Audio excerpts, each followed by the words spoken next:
Assalamualaikum warahmatullahi wabarakatuh. Semangat pagi anak-anak. Di pertemuan kali ini kita akan belajar tentang besaran pokok, pengukuran, dan juga alat-alat yang biasanya digunakan dalam pengukuran di IPA. Apa saja itu? Mari kita amati bersama. Kita mulai dengan mempelajari besaran pokok terlebih dahulu. Di sini besaran pokok ada panjang, massa, waktu, suhu, watt arus, intensitas cahaya, dan jumlah zat. Dan semuanya ini kalian harus hafal. Cara menghafalkannya sangat gampang sekali. Pertama adalah panjang, kita singkat jadi PA. Massa, MA. Kemudian waktu, ini WA. Suhu, SU. Watt arus, ini kita singkat U. Intensitas cahaya. Kita ke jumlah zat dulu. Jumlah zatnya Ju. Dan intensitas cahaya adalah In. Kemudian cara menghafalkannya adalah Pa, Ma, Wa, Su, Ku, Ju, In. Pa-nya adalah panjang, Ma-nya adalah massa, Wa-nya waktu, Su-nya suhu, U-nya kuat arus, Ju-nya jumlah zat, dan In-nya adalah intensitas cahaya. Jadi bisa kalian singkat dengan Pa, Ma, Wa, Su, Ku, Ju, In. Setelah kalian hafal ini, tinggal kalian hafal satuannya saja. Panjang, ini satuannya adalah meter. Massa, kilogram. Waktu, itu sekon. Sekon ini sama dengan detik. Kemudian suhu, itu bukan Celcius ya, tapi Kelvin. Kemudian kuat arus ini ada ampere. Intensitas cahaya adalah candela, dan jumlah zat adalah mol. Tapi di SMP yang paling banyak kita pelajari adalah 4 ini. Panjang, massa, waktu, suhu. Ini akan kita pelajari di semester 1 kelas 7. Kalau kuat arus listrik akan kita pelajari di kelas 9. Di kelas 7 kalian belajar ini. Dan di bab 1 kalian akan belajar tentang panjang, massa, waktu. Suhu ini di bab sendiri. Nah, kenapa kalian kok harus belajar besaran pokok? Karena besaran pokok ini adalah besaran yang digunakan di semua negara. Kalau seandainya negara-negara lain tidak menggunakan besaran pokok, maka pengukuran di negara Indonesia, Malaysia, Amerika itu tidak akan sama. Jadi besaran pokok ini sangat penting karena diterapkan dan digunakan di semua negara yang ada di dunia ini. Ini pentingnya kita belajar besaran pokok. Kita akan belajar ke alat-alatnya. Pertama kita akan belajar ke alat ukur panjang terlebih dahulu. Di sini alat ukur panjang itu ada mistar atau penggaris. Ini sering kalian gunakan mulai dari SD. Kemudian ada meteran atau roll meter bahasa Indonesianya. Ini biasanya digunakan oleh para tukang-tukang bangunan. Kemudian yang belum umum kalian pelajari itu adalah jangka sorong dan juga mikrometer skrup. Jadi kita fokus ke dua alat ini dulu. Jangka sorong terlebih dahulu. Ini adalah gambar jangka sorong yang ada di modul kalian, dan ini adalah jangka sorong yang asli. Di jangka sorong ini dia memiliki dua skala, yaitu skala utama dan skala nonius. Ini skala nonius. Nah, ini adalah skala utamanya. Dan ketelitian jangka sorong ini adalah 0,1 mm. Jadi dia lebih teliti daripada penggaris yang biasanya kalian gunakan dalam pengukuran. Kita menggunakan jangka sorong, ini kuncinya kalian putar. Kemudian ini digeser atau disorong. Dan jangka sorong ini bisa digunakan dalam 3 pengukuran. Yang pertama, bisa pakai spidol, itu untuk digunakan mengukur bagian luar diameter suatu benda. Jadi yang bagian bawah ini digunakan untuk mengukur bagian luar diameter suatu benda. Nih. Kemudian yang bagian atas digunakan untuk mengukur bagian dalam atau diameter dalam suatu benda. Contohnya ini. Nah, ini penguncinya. Kemudian yang terakhir, jangka sorong ini bisa digunakan untuk mengukur kedalaman suatu benda. Lihat spidol ini, ini kan dalam. Bisa menggunakan ini.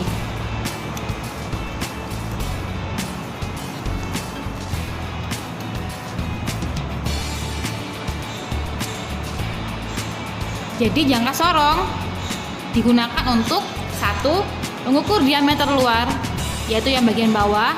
Yang dua, mengukur diameter dalam suatu benda. Dan yang terakhir adalah mengukur kedalaman suatu benda. Sekarang adalah cara mengukur atau menghitung menggunakan jangka sorong. Yang kalian harus perhatikan, ingat-ingat ini adalah skala utama, ini skala Nonius, ada dua. Tapi yang kita gunakan yang bawah, kalian tidak usah perhatikan yang atas. Contoh soalnya seperti yang ini.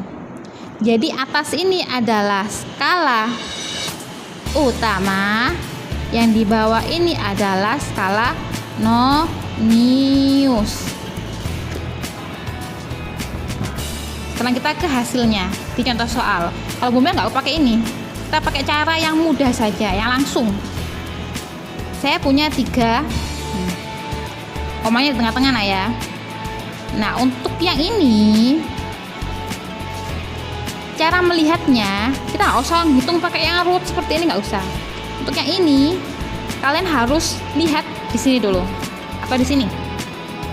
Yang harus pertama kalian lihat untuk mengukur itu adalah 0 di Nonius. Jadi 0 di Nonius ini yang harus pertama kalian lihat.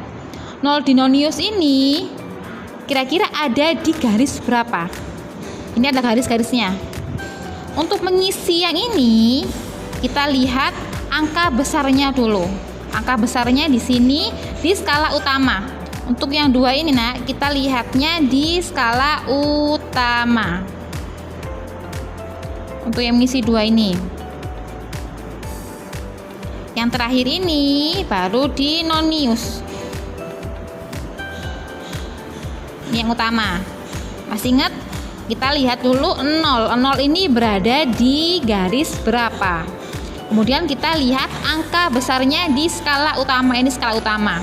Angka besarnya ada angka 1 dan angka 2. Yang kita lihat pertama adalah angka besar sebelum 0.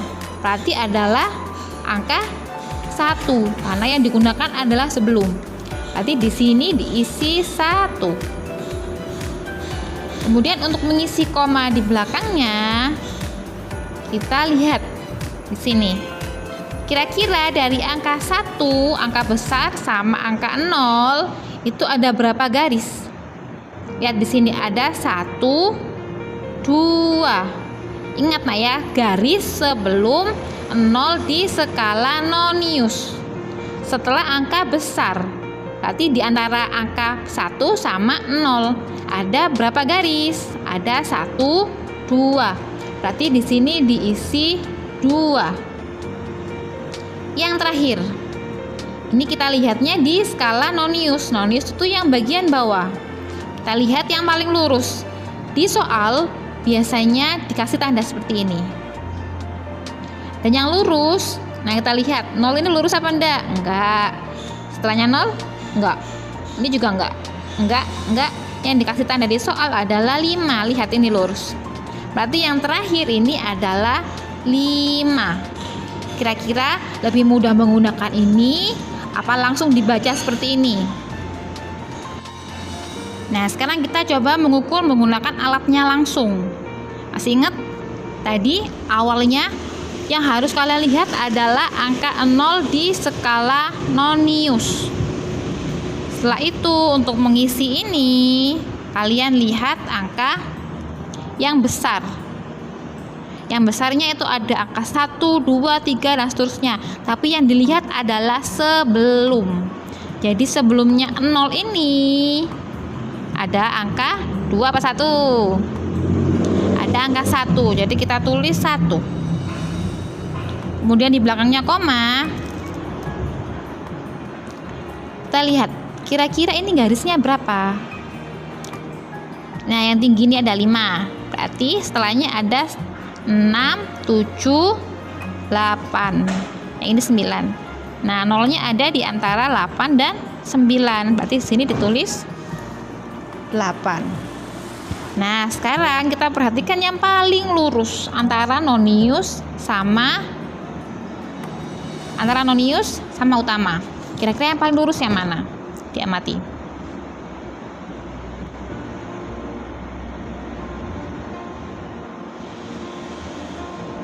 Nah, kalau ini lurus apa enggak? Enggak. Ini juga enggak. 1 ini hampir. Nah, 3 ini hampir. Nah, kita ketemu yang lurus. Ada angka 4. Berarti yang terakhir ini ditulis 4. Berarti hasil pengukuran ini adalah 1,84 cm. Bisa dipahami? Satu lagi mengukur menggunakan alat. Nah, ini sudah saya geser alatnya di angka yang lebih besar. Disiapkan dulu garisnya, straight, koma. Di sini angka 0 menunjukkan di belakangnya angka 4. Berarti untuk yang pertama kita tulis 4. Kemudian ada berapa garis? Silakan diamati. Antara 0 dinonius sama 4 hanya ada 1 garis saja. Berarti ditulis 1. Dan yang terakhir, yang lurus. Kira-kira 0 lurus apa enggak? Enggak. 1 enggak, 2 enggak. Kemudian yang lurus adalah angka 7. Lurus adalah 7, berarti 4,17 cm. Bisa dipahami? Sekarang kita ke latihan soal lagi. Ini adalah soal di uji kompetensi halaman 21 di modul kalian. Kira-kira saat kalian melihat soalnya, kemudian melihat jawabannya berapa? Sekarang kita amati. Di jawaban sini, depannya sudah 7 semua. Berarti kita tinggal melihat atau mencari angka yang ada di belakang koma. Pertama yang kita amati seperti biasa adalah 0 dinonius. Kemudian antara angka besar, angka 7 dengan 0 ada berapa garis? Karena di sini nggak ada garis, berarti jawabannya untuk yang tengah adalah 0. Kemudian yang lurus dinoniusnya ini ada berapa angka? Ini 0, ada 1, 2. Berarti jawabannya yang benar adalah yang B. Sekarang kita ke mikrometer skrup. Ini adalah mikrometer skrup. Ini landasannya, ini skrupnya, kemudian ini skala utama, dan yang miring ini adalah skala nonius. Dan kegunaan mikrometer skrup ini, dia biasanya digunakan untuk mengukur benda-benda yang tipis, diameter, bisa panjang atau ketebalan. Contohnya plat ini.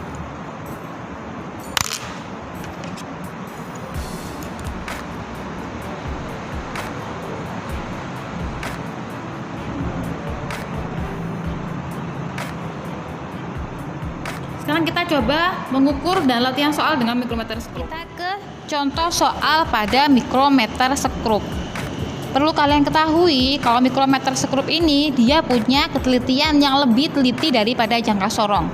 Dan ketelitiannya adalah 0,01 mm. Kalau jangka sorong tadi adalah 0,1 mm. Dan mikrometer skrup ini dia juga punya 2 skala, sama seperti jangka sorong, yaitu skala utama dan skala nonius. Cara membaca skala utama, nah seperti ini angka besarnya. Berarti ini angka 5, yang di bawahnya ini adalah 5,5. Ini 6, berarti yang ini adalah 6,5. 7, 7,5, 8, 8,5, 9, 9,5, dan 10. Tapi yang kalian lihat di sini adalah garis sini. Kalau tadi kan 0 di nonius, tapi kalau di mikrometer skrup yang kalian lihat adalah garisnya ini yang memisahkan antara utama dan nonius. Ini garis ini ada di angka berapa? 10, 10,5, 11, 11,5, 12. Berarti untuk yang ini adalah 12,5. Lihat, 12,5. Kemudian setelah kalian lihat garis yang lurus ini, kalian lihat garis ini, garis yang tidur ini.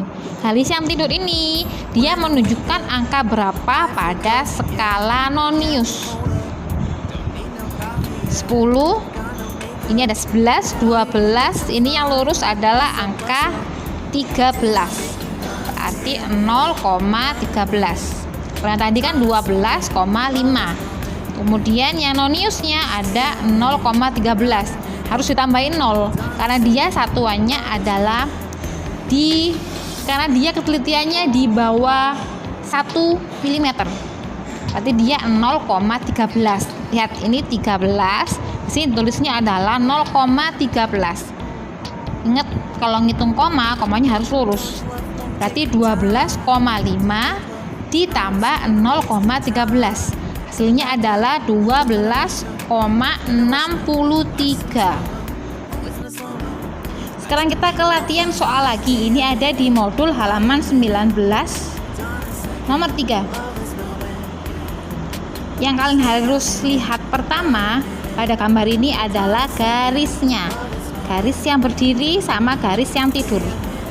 Ini adalah skala utama, ini skala nonius. Skala utamanya ada, skala utama ada angka berapa? 0, 0,5, 1, 1,5. Jadi 1,5. Kemudian yang di noniusnya dia menunjukkan angka ini, yang dilihat adalah garis lurusnya. 15, 16, 17, 18, berarti 0,18. Berarti jawabannya untuk soal ini adalah 861. Jawabannya adalah 1,68 mm.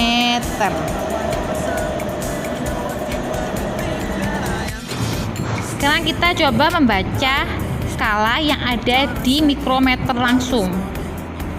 Ini skala utama, ini skala nonius. Ingat yang dilihat pertama adalah garis yang berdiri. Garis yang ini, garis pemisah yang berdiri. Ini ada di angka berapa? Perhatikan.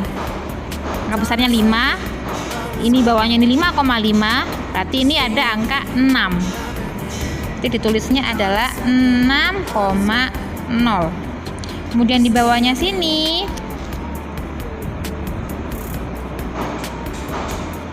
ada angka berapa? Iya, dia lurus di angka 5. Karena 5-nya ini 5 kecil dan ketelitiannya adalah 0,01, berarti ditulisnya di sini adalah 0,05. Berarti hasil pengukurannya di alat mikrometer skrup ini adalah 6,05 mm. Ini hasilnya. Bisa dipahami untuk mikrometer skrup?